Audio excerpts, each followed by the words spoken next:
aliteswa, akafwa, akazikwa, siku ya tatu akafufuka kadiri ya maandiko, akapaa mbinguni, ameketi kuume kwa Baba, atakuja tena kwa utukufu kuwahukumu wazima na wafu, na ufalme wake hautakuwa na mwisho. Nasadiki kwa Roho Mtakatifu, Bwana ameleta uzima, atokaye kwa Baba na Mwana, ameabudiwa na kutukuzwa pamoja na Baba na Mwana, aliyenena kwa vinywa vya manabii. Nasadiki kwa kanisa moja takatifu Katoliki ya mitume, na ungama ubatizo mmoja kwa maondoleo ya dhambi, na ngojea na ufufuo wa wafu, na uzima wa milele ijayo. Amina.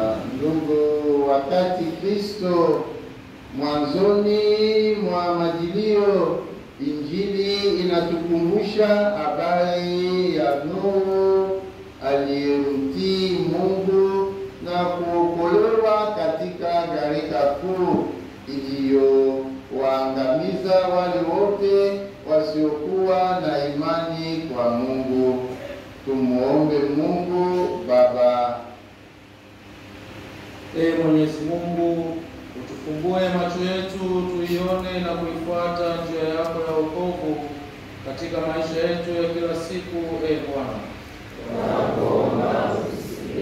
waongoze viongozi wote kujiandaa kutoa hesabu mbele yako kuhusu utawala na uongozi wao. Bwana, utusaidie sisi wanadamu kuishi tukijua na kuamini kwamba Kristo atakuja tena siku ya mwisho wa hukumu wazima na wafu. Bwana, tuongoze kujitayarisha kwa toba, sala, kujinyima, anasa na matendo ya huruma, ili kuweka mioyo yetu tayari kumpokea Kristo atakapokuja. Bwana,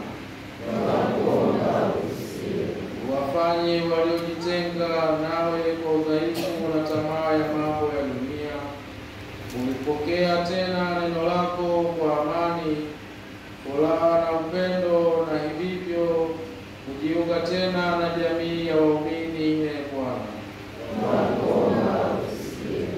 wapokee marehemu wetu katika ufalme wako wa milele. Bwana, moyoni muombe akutie nguvu, akubariki sana, na akupe neema mbalimbali na kumpokea kila siku ya maisha yako.